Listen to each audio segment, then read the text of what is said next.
내 마음이 힘이 들 때에 나의 품에 와서 쉬어라 라고 하신 그 주님, 오늘 이 시간 주께서 말씀을 통하여서 우리에게 찾아오시고 위로하실 때에 큰 은혜와 힘을 얻는 우리 모든 성도님들 되기를 바랍니다. 아멘. 지난 성지순례를 다녀오고 이제 온 그 내용들을 이제 정리를 해서 이제 오늘부터 한 몇 주간 그 내용들을 가지고 함께 말씀의 은혜를 나누고자 합니다. 오늘은 예수님께서 가이사라 빌립보라는 지역을 가셨는데 거기에 관한 말씀으로 함께 은혜를 나누려고 합니다.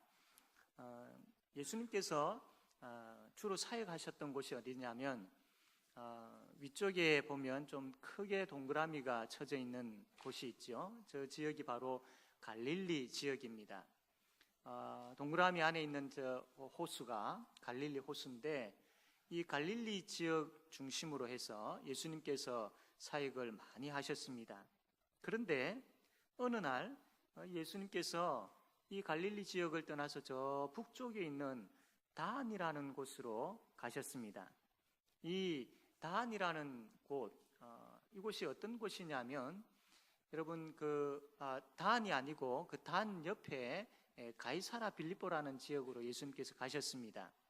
이 가이사라 빌립보 바로 옆에 있는 이 단이 어떤 지역이냐 하면 우리나라 한반도를 크게 경계를 이렇게 이야기를 한다면 북쪽에 백두산, 남쪽에 한라산, 그래서 백두에서 한라까지 이런 표현을 가끔 쓰고 있지 않습니까? 이와 마찬가지로 이스라엘의 경계에 있어서도 북쪽으로는 저 위에 동그라미 쳐져 있는 저곳이 단입니다. 단이고 저 밑에 동그라미가 쳐져 있는 곳이 브엘세바입니다. 그래서 이 이스라엘의 경계라고 한다면 북쪽에 단, 남쪽에 브엘세바, 그래서 단에서 브엘세바까지라고 그렇게 표현을 많이 하곤 하지요.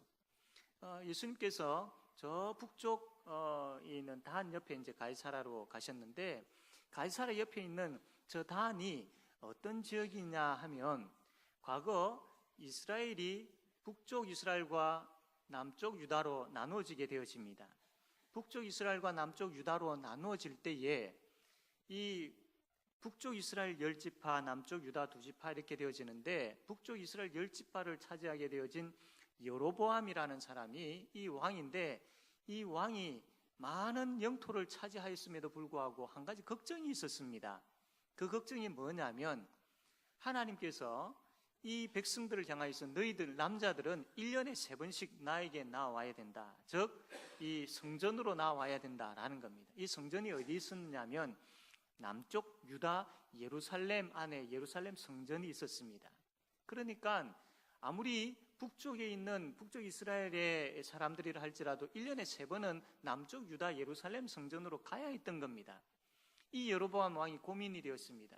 이 백성들이 남쪽 유다로 갔다가 그들과 화합하게 되어지고 그들의 말에 넘어가서 다시 북쪽 이스라엘로 돌아오지 아니하고 그냥 남쪽 유다에 남게 되어지면 이 어떻게 되겠느냐 고민이 되었던 것이죠. 그래서 이 여로보암 왕이 머리를 짜내가지고 만들어낸 것이 뭐냐면 금송아지를 만들었습니다. 금송아지를 만들어가지고 북쪽에 2군데에 설치를 했는데 제단을 만들었습니다. 금송아지 제단을 만들어 놓고 하는 이야기가 봐라 이제 너희들이 남쪽 저 예루살렘으로 갈 필요가 없다. 바로 이 금송아지가 우리를 애굽에서 인도해낸 신이다. 그러므로 1년에 3번씩 남쪽 갈 필요 없이 이 금송아지가 있는 제단에 나와서 예배하면 된다라고 했는데 그 금송아지를 어디에 두었느냐면 바로 이 단 이곳에 금송아지를 두었던 겁니다. 한 곳은 단이고 한 곳은 베델인데 바로 이 북쪽 지역에 단에 바로 이 금송아지를 섬기는 우상을 두었던 겁니다. 조금 전에 여러분 그 사진을 한번 잠깐 보셨는데 다시 한번 보게 되어지면 저곳이 바로 금송아지를 섬기는 그런 제단이 있는데 이곳이 바로 단인 것이죠. 이렇게 여로보암이 이 단에 이러한 제단을 만들어 놓고 여기에서 금송아지를 섬기도록 했던 겁니다. 이 지역 바로 옆에 조금 위쪽에 어느 지역이 있느냐 하면 바로 저기 맨 위에 동그라미 바로 옆에 조그만하게 이 마른 목골로 이렇게 표시한 데가 바로 가이사라 빌립보입니다. 이 가이사라 빌립보, 바로 이 금송아지를 섬기는 단 바로 옆에 있는 이 가이사라 빌립보이고, 또 옛날에 여호수아 시대에 이 가이사라 빌립보라는 지역은 그 이름이 바로 이 갈사라 빌립보라는 그런 이름으로 시작한 것이 아니었고, 이 바알갓이라는 이름으로 예루살렘 시절에는 여호수아 시절에는 이 바알갓이라는 이름으로 명칭이 불려졌습니다. 이 바알갓이라는 것은 행운의 바알이라는 뜻이거든요. 바로 저 가이사라 빌립보 저 지역에서 바알을 숭배하고 바알을 예배했던 그런 일들이 있었습니다. 그래서 이 가이사라 빌립보는 바알 숭배하는 장소였던 것이죠. 이스라엘 따라 걷기라는 책에 보게 되어지면 그 이후에 주전 3세기경에 이 가이사라 빌립보 지역이 그리스 문화의 영향을 받아가지고 이제 우리는 판이라는 신을 섬기겠다라고 이야기를 하고 판신을 섬기게 됩니다. 판신이 어떤 신이냐면 이 몸 상체는 사람이고 몸 하체는 염소입니다. 이런 그 신이 있었는데 그리스에 그 신을 이제 우리가 섬기겠다라고 그렇게 했던 것이죠. 그래서 그 지역 이름도 바꾸었습니다. 그 지역 이름도 파니아스라고, 판신을 섬긴다라는 그런 의도에서 파니아스라고 이제 이름도 바꾸었습니다. 이뿐만 아니라 그 이후에 이제 헤롯 대왕이 이스라엘 나라를 이렇게 다스리고 있을 때에, 그때 당시에 로마의 속국으로 있었는데 이 헤롯이 자기를 이스라엘을 다스리는 그 왕으로 세워준 로마에 너무나도 고마워서 이 로마의 황제 가이사라 그 아우구스투스라는 이 황제의 형상을 만들어 놓고 섬기게 했는데, 그 만들어 놓은 자리가 어디냐면 바로 이 가이사라 빌립보였습니다. 이제 헤롯 대왕이 죽게 되어지니까 이 죽고 난 이후에 이스라엘 나라가 네 군데로 나누어지게 되어집니다. 각각의 이제 그 자녀들이 네 나라를 다스리게 되어지는데, 그것을 그 네 나라를 이제 다스리는 왕을 분봉왕이라고 합니다. 분봉왕. 로마 황제가 그 자녀들 네 명을 이렇게 네 나라로 나누어 가지고 다스릴 수 있도록 그렇게 해 주었던 것이죠. 그 네 분봉왕 중에 한 왕이 빌립이라는 왕이 있습니다. 이 빌립이라는 왕이 자기를 이 지역의 가이사라 이제 지역에서 분봉왕을 했는데, 이 지역의 분봉왕으로 세워준 로마가 너무나도 고마워 가지고 그 황제의 이름을 따서 가이사라 아우구스투스라는 황제의 이름을 따서 그 지역 이름을 가이사라로 바꾸어 버렸습니다. 그 뒤에 가이사라 빌립보라고 이제 빌립보라는 이름이 붙게 되어지는데, 왜냐하면 이 이스라엘 나라의 지중해 서쪽, 지중해 연안 쪽에 가이사라라는 지역이 있었습니다. 이거와 구분하기 위해서 가이사라 빌립보라고 했던 것이죠. 이 빌립이라는 분봉왕이 가이사라 빌립보라는 이 지역을 로마식의 도시로 만들어 가지고 행정 지역으로 그렇게 사용을 했던 것입니다. 이 빌립은요, 역시 이 아우구스투스의 그 가이사라 황제를 그 신으로 섬길 뿐만 아니라 그 가이사라 지역에 보면 이 큰 절벽이 있습니다. 여러분 한번 사진을 보게 되어지면 아주 큰 이제 절벽이 있는데, 여러분 보시는 맨 왼쪽에 보면 이 건물이 하나 있고 그 뒤에 보면 이 동굴이 하나 있습니다. 아주 큰 동굴입니다. 동굴이 있는데 이 동굴을 빌립이 명하기를 이것은 판신의 동굴이다라고 명령을 했던 겁니다. 과거에 가이사라 지역에 있는 사람들이 섬겼던 그 판신, 상체는 사람이고 하체는 염소인 그 판신의 동굴이다라고 명령을 하고 그 판신을 섬기는 신전을 저렇게 동굴 앞에 지어 놓았던 것이죠. 지어 놓고 그 앞에 로마 황제, 가이사라 황제의 큰 그 신상도 그 앞에 또 만들어 놓았던 겁니다. 뿐만 아니라 옆에 신전 보면 제우스라는 그 로마 신화에 나오는 그 신이지 않습니까? 제우스 신을 또 섬기는 신전을 만들어 놓고, 또 그 옆에 보면 또 다른 신을 섬기는 그 신전도 만들어 놓았던 겁니다. 이렇게 빌립은 한 신, 또 혹은 로마 황제를 신으로, 제우스를 신으로, 그 이외에 또 다른 신을 섬기는 이렇게 우상의 천국으로 이 가이사라 빌립보를 만들어 놓았던 겁니다. 다음 사진을 보게 되어지면 이제 조금 전에는 이제 그것이 그림으로 이렇게 과거에 저렇게 신전을 만들어 놓았다라고 이렇게 표현했는데, 지금은 그 신전들이 다 없어지고 저렇게 빈터, 동굴, 여러분 오른쪽 왼쪽에 보이시는지 모르겠는데 동굴이 보이고 신전을 지었던 터만 저렇게 남아 있습니다. 그리고 자세하게 보게 되어지면 다음 그림을 보면 나오게 되어지는데, 저 신전 옆에 이제 벽들에 군데군데 저렇게 홈을 파놓고, 홈을 파놓은 다음에 그 안에다가 작은 또 신전을 만들어 놓고 저렇게 섬겼던 겁니다. 제가 아마 만신전이라고 이렇게 이야기하겠죠. 온 신들을 다 저곳에 모아놓고 섬겼던 것이죠. 한마디로 이야기하면 우상의 천국이었던 겁니다. 가이사라 빌립보라는 저 지역이 우상의 천국이었던 것이죠. 예수님께서 갈릴리 지역에서 사역을 잘 하시다가 바로 저 우상의 천국 가이사라 빌립보로 가셨습니다. 거기에서 그 우상을 섬기는 그 우상의 신전들이 많은 그 가이사라 빌립보 도시 그 중앙에서 그 신전들이 즐비해 있는 저 지역에서 예수님께서 질문을 하셨죠. 제자들에게 사람들이 나를 누구라고 하느냐라는 질문을 하셨습니다. 이 의미는 어떤 의미가 있느냐면, 저렇게 많은 우상들을 사람들이 섬기고 있다. 인간인 로마 황제를 신이라고 말하고 있고, 로마 신화에 나오고 있는 그 이야기의 주인공들인 그것들을 신이라고 말하면서 숭배하고 있는데, 저런 자들이 나에 대해서는 뭐라고 이야기하고 있느냐라고 질문을 하셨던 거죠. 그러니까 이야기하기를 어떤 사람은 세례 요한이라 하고, 어떤 사람은 엘리야라 하기도 하고, 어떤 사람은 예레미야라고 합니다. 예수님을 보고 선지자 중에 하나라고 합니다 라고 그렇게 이야기한 겁니다.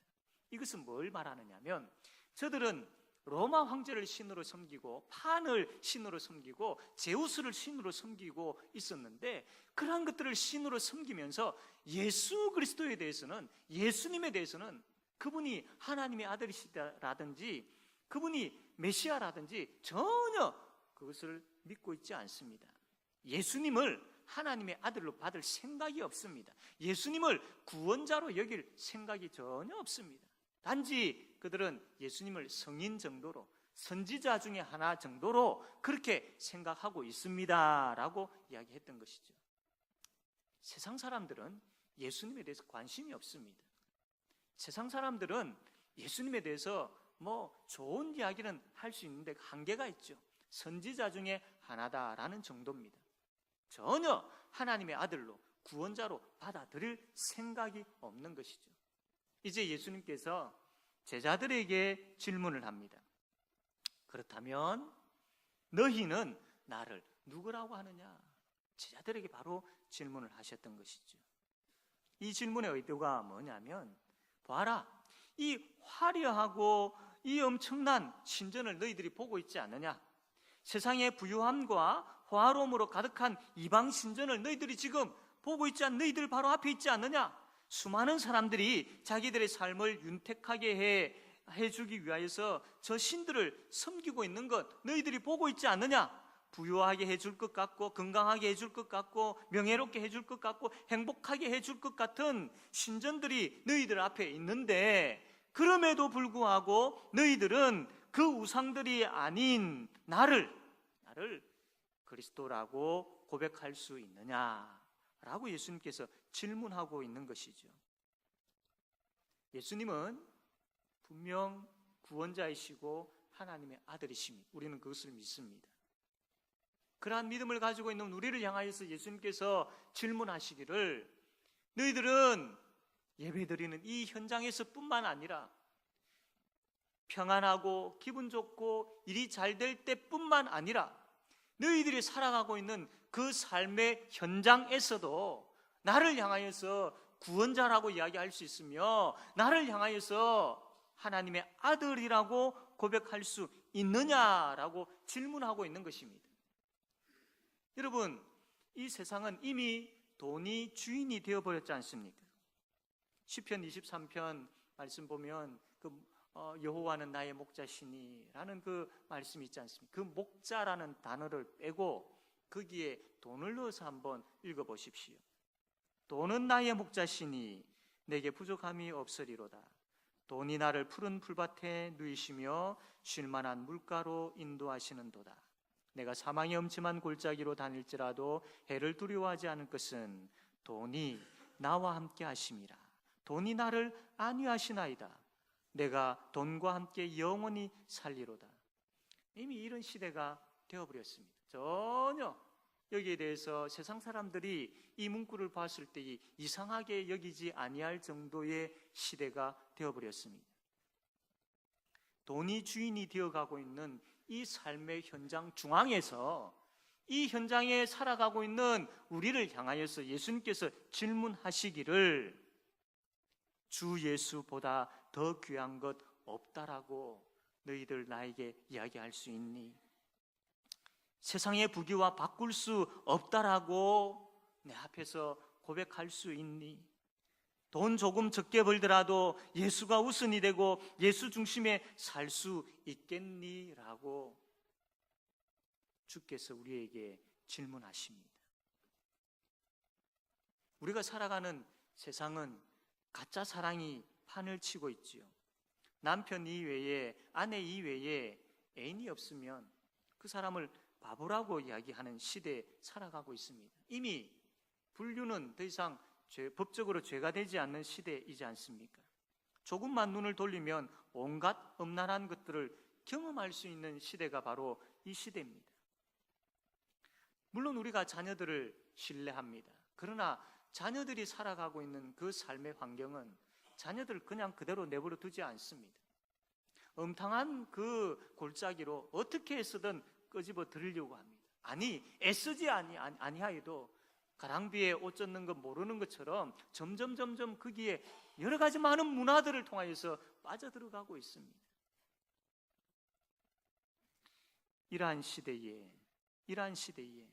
타락한 이러한 시대를 살아가고 있는 우리에게, 이 가짜 사랑이 판을 치고 있는 이 시대를 살아가고 있는 우리에게, 그 중앙에, 그 현실 속에, 그 현장 속에 있는 우리에게 예수님께서 질문하십니다.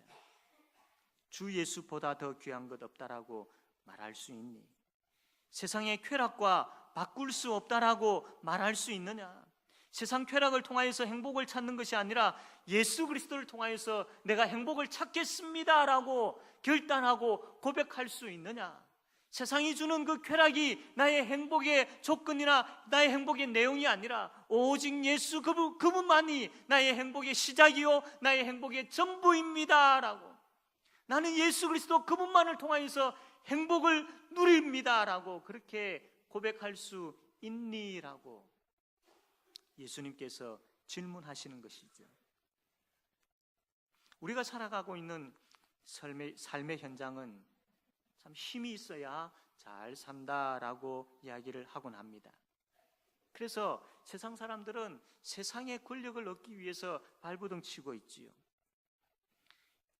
세상의 그 권력들, 참 하나님께서 우리에게 주시는 참 복되고 귀한 것들은 눈에 보이지는 않지만, 그러나 세상의 권력은 눈에 보이고 손에 쥘 수 있지 않습니까? 그러한 것을 향하여서 세상 사람들은 막 쫓아갑니다. 그것이 자기의 힘이 되어지고 그것으로 인하여서 살아갈 수 있을 걸로 그렇게 생각하고 있는 것이죠. 나를 높은 자리에 올리며 그 누구도 나를 함부로 대하지 못하도록 할 것 같은 그 힘이 세상의 권력을 통하여서 얻게 되어진다라고 생각하고 그 권력을 쫓아가고 있는 이 땅입니다. 이러한 그 삶의 현장 중앙에 우리가 살아가고 있는데, 그러한 우리를 향하여서 주께서 질문하시기를 주 예수보다 더 귀한 것 없다라고 고백할 수 있느냐? 나의 힘은 세상의 명예나 세상의 권력이 아니라 오직 예수 그분뿐이다라고, 그분을 통하여서 힘을 얻게 되어지고 그 힘이 나의 전부이며 그 힘을 가지고 내가 살아갑니다라고 고백할 수 있느냐? 예수 그리스도 그분이 주시는 그 거룩과 그분이 주시는 겸손과 그분이 주시는 온유함이 나의 힘이며 그 힘으로 살아간다라고 이야기할 수 있느냐라는 겁니다. 이러한 질문을 다 압축해 가지고 한마디로 이야기한다면, 나는 너에게 어떤 존재니? 라고 질문하는 겁니다. 예수님께서 오늘 이 말씀을 통하여서 여러분들에게 질문합니다. 나는 너에게 어떤 존재니? 나는 너에게 어떤 존재니? 너희들은 나에게 있어서 보배롭고 존귀한 자들이야. 그래서 나는 너희들을 위하여 목숨도 아끼지 아니하고 다 내어 주었어. 너희들을 구원했어. 내가 이렇게까지 너희들을 사랑해, 너희들을 좋아해. 그렇다면 너희들은 나에 대해서 어떻게 생각하느냐? 나는 너희들에게 어떤 존재니? 라고 예수님께서 질문하고 있습니다. 혹 머뭇머뭇거리고 있지는 않습니까? 주는 그리스도시요 살아계신 하나님의 아들입니다라고 우리가 암송은 하지만 현실 속에서는 예수님 아닌 다른 것을 쫓으려고 머뭇머뭇거리고 있지는 않습니까? 주 예수 밖에는 없네라고 우리가 찬송은 하지만 돈 앞에서, 가짜 사랑 앞에서, 세상의 권력 앞에서, 하나님과 나 사이를 가로막는 모든 것 앞에서 예수님을 모른다고 부인했던 베드로의 모습이 혹 나에게는 있지 않는지 우리가 살펴보아야 할 것입니다. 아무리 전쟁터와 같은 직장에 일터라 할지라도, 또 아무리 아무 답이 없는 캄캄한 현실처럼 보이는 그 현장일지라도, 아무리 나의 마음을 무겁게 하는 짐으로 인하여서 쓰러져 있는, 더 이상 일어날 기운조차 없는 그 삶을 살아가고 있는 그 현장이라 할지라도, 아무리 보아도 해결되어지지 아니할 것 같은 참 가정의 불화로 인하여서 힘들어하고 있는 그 현장이라 할지라도, 예수님은 나의 그리스도이시며 예수님은 하나님의 아들이십니다 라고 고백해야 된다라는 겁니다. 그렇지, 그분이 나를 구원하셨지, 그분이 하나님의 아들이시지, 그분이 지금 나와 함께 하시지, 그분이 나를 사랑하시지, 주 예수보다 더 귀한 것 나에게는 없어, 나에게는 오직 예수밖에 없어라고 고백해 보시기를 바랍니다. 여러분이 살아가고 있는 그 삶의 현장이 참 쉽지만은 않습니다. 만만치 않습니다. 그러나 그럼에도 불구하고 그 현장에서 주 예수보다 더 귀한 것 없습니다라는 고백을 할 때에 여러분 삶의 현장을 한번 보십시오. 하나님께서 어떻게 역사하시는지를 보게 되어질 것입니다. 하나님께서 나를 어떻게 변화시키실지를 보게 되어질 것입니다.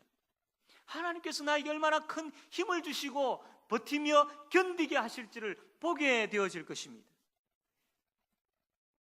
온갖 우상으로 가득한 이 세상 한가운데서 나에게 질문하시기를 나는 너에게 어떤 존재니? 라고 주께서 물으실 때에 이제 여러분이 대답하실 차례입니다.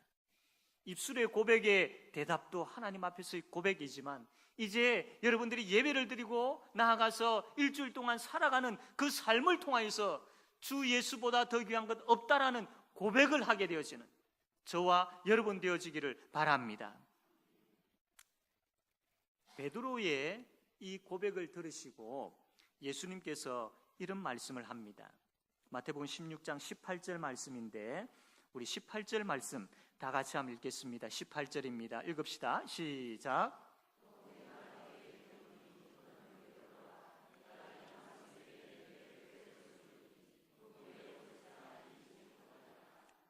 아멘. 반석 위에 교회를 세우시겠다라고 말씀합니다. 이 반석이라는 건 뭐냐면 베드로가 신앙 고백한 내용입니다. 반석은 베드로 자신을 이야기하는 것이 아니고 주는 그리스도시요 살아계신 하나님의 아들입니다 라고 고백한 바로 그 신앙 고백 위에 하나님께서 교회를 세우시겠다라는 겁니다. 교회는 예수 믿는 사람들의 모임이지요. 예수 믿는 사람은 하나님의 백성을 이야기합니다. 하나님의 백성은 예수님을 향한 신앙 고백을 가진 사람입니다. 그러므로 교회의 모든 성도들의 그 심령 속에는 신앙 고백이 분명히 있어야 됩니다. 성도라 함은, 하나님의 백성이라 함은, 예수 믿는 사람이라 함은 예수님을 주님으로, 예수님을 하나님께서 보내신 그리스도로, 예수님을 하나님의 아들로 믿는 그 믿음의 신앙 고백이 있는 사람을 성도라고 그렇게 합니다.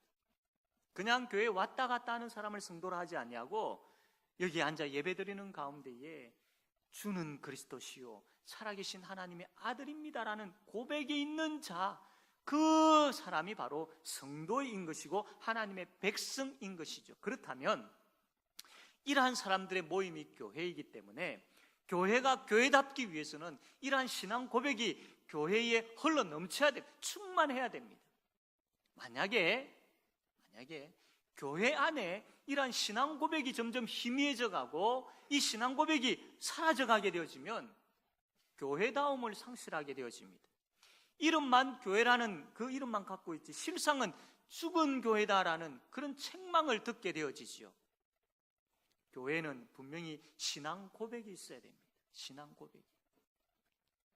물론 우리 성도들이 다 예수 그리스도를 향한 그분의 십자가와 부활을 향한 신앙 고백을 다 가지고 있는 줄로 믿습니다. 그런데 이번 하반기 우리 구역 축제를 할 때에 이것을 다시 한번 점검하고 복음 앞에 다시 서고자 하는 그런 일들을 할 계획입니다. 구역에마다 반아바들이 다 세워져 있습니다. 그래서 그 반아바들이 무엇을 가지고 있느냐면 환영합니다라는 소책자를 가지고 있는데 그 소책자 안에 내용이 뭐냐면 교회가 어떤 곳인지, 말씀이 무엇인지, 기도가 무엇인지, 그리고 복음이 무엇인지에 대한 이런 내용들로 기록되어 있습니다. 그래서 그 구역에 속해 있는 반아바들이 그 구역에 속해 있는 구역 식구들 한 사람 한 사람에게 이 복음에 대해서 신앙 고백을 할 수 있도록, 들을 수 있도록 다시 한번 일일이 다 한번 읽어주려고 합니다. 지금까지는 온 세 가족들에게 이것을 했지만 이 구역 축제 기간 동안은 이 바나바들이 직분자이든 새로운 사람이든 장기 결석자이든 혹은 아직까지 믿지 아니하고 있는 전도 대상자이든 이런 사람들을 향하여서 이 복음의 메시지, 이 신앙 고백의 메시지를 읽어주려고 합니다. 그래서 모든 성도들이 이것을 다 한 번씩 다 들을 수 있도록 하려고 합니다. 물론 믿고 있고 알고 있는 내용이지만 다시 한번 복음 앞에서 처음 사랑이 회복되어져서 그것으로 인하여서 교회가 복음으로 뜨겁고 교회가 신앙 고백으로 뜨거워지는 교회가 되기를 원합니다. 사랑하는 성도 여러분, 이 일들을 통하여서 다시 한번 우리가 복음 앞에 서야 되지 않겠습니까? 주께서 이미 우리에게 주셨고 우리가 가지고 있는 복음이지만 식어져 버리지는 아니하였는지 살펴야 할 것이고 처음 사랑을 잃어버리지 아니하였는지 살펴야 할 것입니다. 우리에게 주어진 그 복음이 다시 회복되어지는 역사가 일어나요. 우리 가슴 속에서 뜨거워지는 역사가 일어나야 할 것입니다. 그렇게 되어질 때에 교회가 하나님 앞에서 이 바른 신앙 고백으로 인하여서 든든하게 세워질 줄로 믿습니다. 그래서 풍성한 이 신앙 고백이 풍성한 교회, 그것으로 인하여 은혜가 풍성한 교회, 그것으로 인하여서 하나님이 기뻐하시는 교회, 그 하나님께서 기뻐하시는 교회가 든든하게 세워지는 이 하반기가 되어지기를 바랍니다. 사랑하는 성도 여러분, 너는 나를 누구라고 하느냐라는 질문 앞에 이 한 주간 우리가 삶을 통하여서 대답합시다. 그리고 그 복음의 신앙 고백을 들음을 통하여서 우리가 다시 한번 복음으로 뜨거워지고 복음으로 회복되어지고 그 신앙 고백이 다시 한번 우리 속에서 분명하게 불일 듯 일어남으로 인하여서 교회가 하나님께서 기뻐하시는 교회다운 교회로 세워져가는 그런 큰 은혜가 우리의 삶과 주의 몸된 교회 위에 충만하게 되어지기를 바랍니다. 아멘.